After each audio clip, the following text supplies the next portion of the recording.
Battle of the heavens के एक और न्यू वीडियो में आपका स्वागत है। अब आगे तो एपिसोड बिल्कुल इसी सीन से स्टार्ट होती है। तभी हम लोग आसमान को देखते हैं जहाँ पर वापस से एक और कलर फॉर्म होता है। मतलब टोटल यहाँ पर 4 कलर के क्लाउड फॉर्म हो चुके हैं, जो कि अभी तक के जितने भी मेडिसिन फॉर्म हुए हैं उन सभी के क्वालिटीज को एक्सीड कर दिए हैं। लोग ये चीज देखकर घबरा रहे हैं क्योंकि जो पर्सन 4 कलर्स का टियर 8 का पिल फॉर्म किया है वो हॉल ऑफ सोल का पर्सन है। यहाँ मुगु की एनर्जी और शियोयन की एनर्जी दोनों टकरा रहे हैं। अभी तक इन लोगों का पिल का कंप्लीट फॉर्मेशन नहीं हुआ है। अब थर्ड हेड ये चीज देखकर कह रहे हैं हॉल ऑफ सोल अगर इस चैंपियनशिप को जीत जाता है तो हमारे पिल टावर के लिए ये बहुत बुरा होगा। हम लोग ऐसा कभी भी होने नहीं दे सकते हैं। थर्ड हेड उसके बाद तुरंत ही मुगु के ऊपर अटैक करने के लिए अपनी एनर्जी एक्टिवेट करते हैं। उसके ऊपर अटैक करने ही वाले होते हैं तभी स्वान कोंग जी उसके हाथों को पकड़कर उसे रोक लेते हैं। थर्ड हेड कहते हैं ये तुम क्या कर रहे हो? क्या तुम वाकई में चाहते हो कि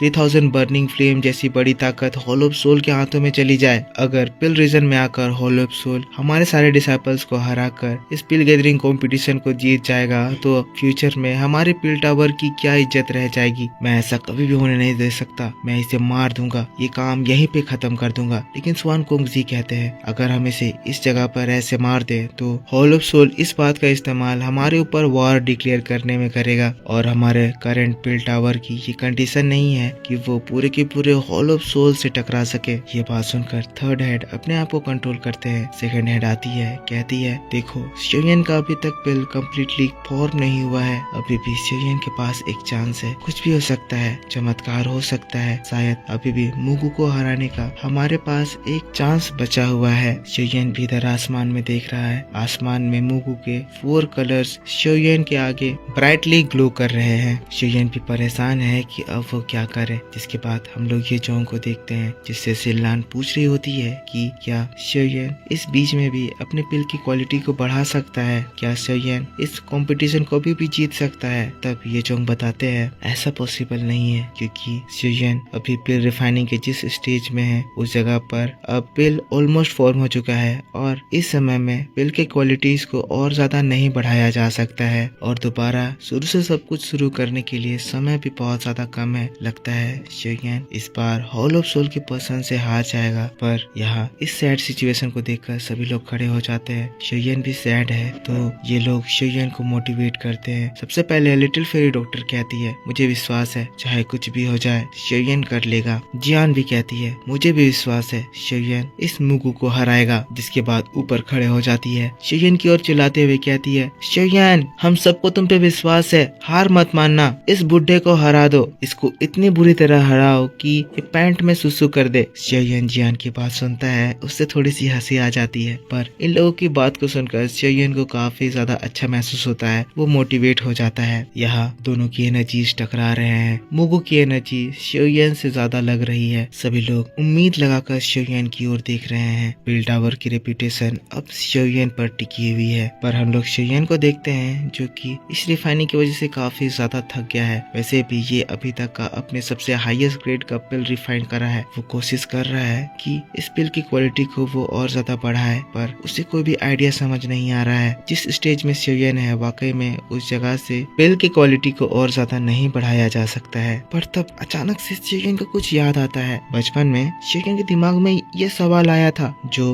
वो अपने मास्टर से पूछा था, मास्टर क्या ऐसा कोई तरीका है कि पिल के फॉर्मेशन के बावजूद पिल की क्वालिटी को और ज्यादा इम्प्रूव किया जाए? या लाओ कहते हैं लड़के आखिर तुम्हारे दिमाग में अचानक से ये सवाल क्यों आया? शियोयन कहता है कुछ नहीं मास्टर, मैं बस क्यूरियस हूँ, बताइए ना क्या ये पॉसिबल है? तब मास्टर यालाओ स्माइल करते हुए कहते हैं शियोयन तुम्हारा सवाल काफी ज्यादा खतरनाक है पर जिस पर्सन से तुम ये पूछ रहे हो वो पर्सन उससे भी ज्यादा खतरनाक है। शियोयन तुम लकी हो क्योंकि मुझे इसका आंसर पता है। एक स्पिरिचुअल एसेंशन टेक्निक होता है, उस टेक्निक को मेरे मास्टर ने क्रिएट करा था। पर लड़के उस टेक्निक का इस्तेमाल करने के लिए तुम्हें एटलीस्ट टियर 8 का अल्केमिस्ट बनना होगा। शियोयन शेयन शॉक्ड कहने लगता है, एक टियर 8 का अल्केमिस्ट? मास्टर, क्या मैं कभी टियर 8 का अल्केमिस्ट बन भी पाऊंगा? अच्छा, आप तो टियर 8 के अल्केमिस्ट हैं। मास्टर प्लीज मुझे करके दिखाइए ना, ऐसा कैसे होता है? याला कहते हैं, ठीक है, पर 2 दिनों के बाद जब तुम मुझे खुश करोगे। और फिर से सीन शिफ्ट होकर प्रेजेंट में आती है। यहाँ मूगू शेयन से कह रहा है, शेयन तुम ये सोच रहे थे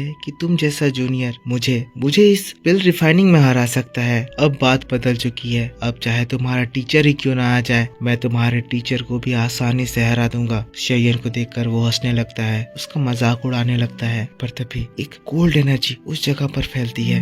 मूगू शॉक्ड। और तब हम लोग शेयन को देखते हैं जिसके हाथों में मास्टर यालाओ का बोन चिलिंग फ्लेम आ जाता है। शेयन की इस स्ट्रेंज एनर्जी के साथ बोन चिलिंग फ्लेम भी मिक्स होती है और इससे इस जगह का टेम्परेचर इतना ज्यादा ठंडा हो जाता है कि पूरा का पूरा अरीना जमने लगता है। अब तो एनर्जी इतनी ज्यादा बढ़ गई है कि मूगू की एनर्जी जो शेयन की एनर्जी को सप्रेस कर रही थी, शेयन की ये न्यू एनर्जी मूगू की एनर्जी को टोटली डिसिपेट कर देती है। हवा में ये ठंडी फ्रेग्रेंस को देखकर सभी लोग याओलाओ को फील करते हैं और मूगू भी इस एनर्जी को फील करके घबरा जाता है। याओ चैन अपने समय में इतना बड़ा हीरो था कि लोग इसकी एनर्जी से घबराते थे। जिसके बाद शेयन मूगू से कहता है, मूगू तुम मेरी टीचर के साथ कॉम्पीट करने की वर्दी नहीं हो। और तब मूगू को शेयन में याओलाओ दिखाई देते हैं। और दोस्तों बस इसी बात के साथ बैटल ऑफ द हेवंस का ये वीडियो इस जगह खत्म हो जाता है। ये इंटेंस माहौल जिसमें अब शेयन अपने बने हुए पिल की क्वालिटी को बढ़ाएगा, देखना काफी ज्यादा इंटरेस्टिंग होगा। पर ये सारी चीजें मैं आपको अगले एपिसोड में एक्सप्लेन करके बताऊंगा, जिसकी वीडियो आपके लिए आज शाम इसी चैनल पर 6:30 बजे अपलोड कर दी जाएगी। पर उसे देखने के लिए आपको इस वीडियो पे सपोर्ट दिखाना है। तो दोस्तों जितना हो सके लाइक कीजिए, ज्यादा से ज्यादा सपोर्ट कीजिए, कमेंट करके बताइए कि वीडियो कैसा लगा।